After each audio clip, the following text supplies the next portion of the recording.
We're all trying to find out more about who we are, how other people are, and how we can work all that together. Well, so Matthew McConaughey, if I put on my Matthew McConaughey, he says, to know who you are, first know who you're not.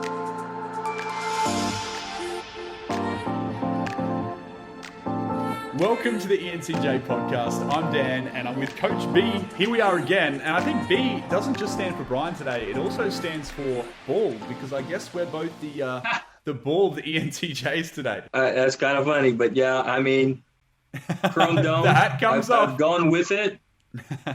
And the B can stand for bald as well. There's a few personality types that have a claim to the rarest personality type. Now, I'm under the impression that the INFJ personality type is the rarest personality. But you've shown me a study that actually it was the ENTJ. I'm sure a lot of people watching this video aren't going to agree with that straight away. How would you convince them? What's the data? I got certified last September in MBTI. I paid the $2,500. I spent the week, took the test. And what comes with that is what they call a participant guide, certificate program participants resource guide. There's some really good data in here, this table. And I realized that it probably should be something that gets put out into the world, because there's so much misinformation about Myers-Briggs and who's rare and who's not. And the data that I have is the official data, and it's the most recent data with 16,000 plus people in their database. It's very statistically significant and validated by the people who know this better than anyone else.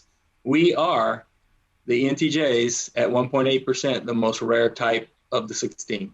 There's 16 personality types. And so if you divide 100% by 16, that means the average should be about 6.25%. So no matter what personality type, that's pretty rare. I mean, you're in literally 1/16 of the population. The ISTJ, that's almost triple, 2.5 times the average. It's dominant. They're so far more common than any others in comparison to the average. And the ESTJs aren't far behind. I think they're like the third or fourth most common. I think it might be interesting to have a look at cognitive functions. So what was the most common cognitive function that you found?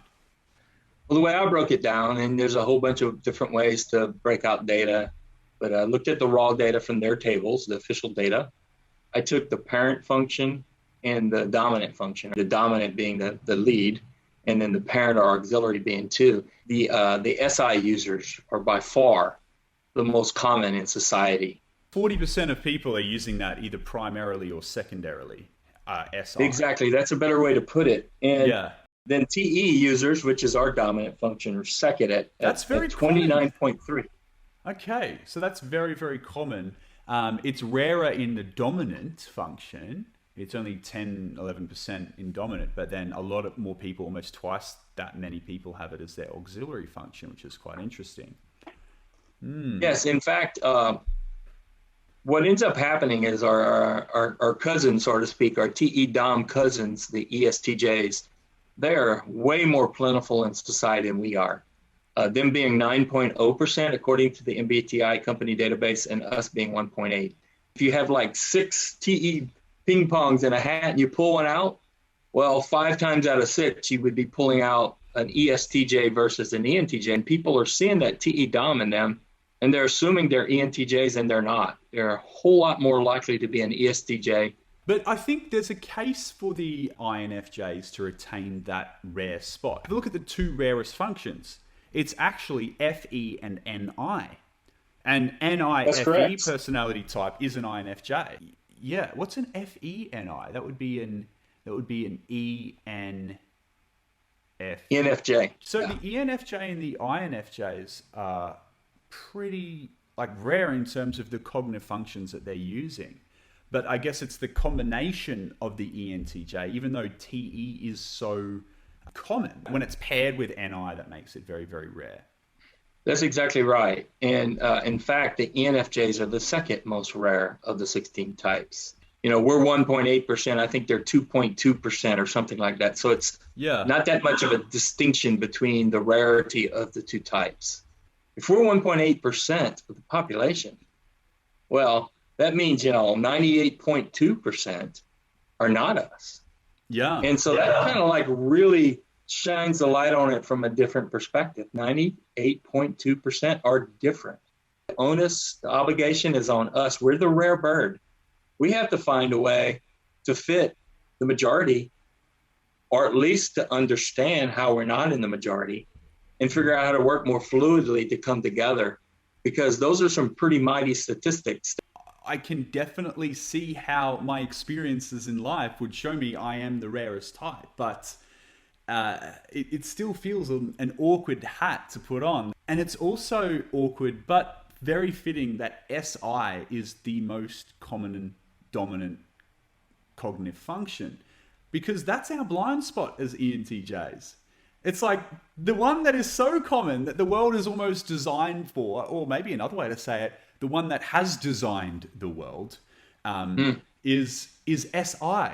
SI is the most common. As you pointed out, that's the 7th slot for us. So we don't map too well there. But the 2nd, 3rd, and 4th most common of the 8 are in our stack. Because TE is the 2nd most common, SE is the 3rd most common, and FI is the 4th most common. Whereas we might struggle in this SI dominant world as an NI user. On the other hand, as an ENTJ, there's a little bit of a secret sauce brewing there that might show why we are able to have some success in this world. Yeah, because it's impossible, I think, as far as the theory would go, to be strong in both SI and NI. It just doesn't work like that. So it's kind of like what an ENTJ can do, if you look at it this way, is bring NI, that almost forgotten function, that big picture interconnected web function, into the world by using TE and SE, which is extremely relatable to people. So yeah, that makes sense. That's kind of what we are primed to do as ENTJs. But we're double observers. And the combination of the parent introverted intuition with that grounding extroverted sensing together, they can work very powerfully to help us to have an input, a perceptual capacity that can really relate to a lot of people. And when you combine that with the TE, you really have a good chance to make contributions to the world that can be valuable. And so NI is powerful. It's my favorite cognitive function. I know I'm a TE Dom, great. But NI, I'm in love with it. I'm obsessed with it. I study it. I love when I'm talking to somebody through metaphorical terms and building models of thinking and all those good things. And it's a secret sauce for sure. But that SE and the experience of extroverted sensing, it feeds the NI, and then the NI combines with the TE. And to me, that's the secret sauce of being an ENTJ. Yeah, well, I think with any cognitive function, the opposite of the function is what grows it the most. So with TE, it's FI. And you can do that with the perceiving functions as well. So how do you grow an NI user? Well, you grow them by experiencing more of the sensory world, exploring it. You know, that gives you more things to gather, to bring in, to connect together. These things we're talking about now, I had no vocabulary for it. I had no understanding of type dynamics. I had no idea. All I knew is that I was a weird bird.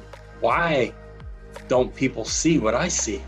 I mean, thousands of times I asked that question growing up because it was so clearly obvious to me that this was the answer. This was the pathway. I had no chance of realizing why they couldn't see it. And not that I was always right, because of course I wasn't. But imagine that's the case for all the types. No matter what the function is, extroverted feeler, you know, why aren't you worried about leading people to harmony and agreement the way I am? All types have that challenge. Blessing is that now we have the terminologies, now we have the understanding in the psychological world. And it's just wonderful that we get a chance in this day and age to share with each other and to help people on their pathway a little quicker than what we had an opportunity to do.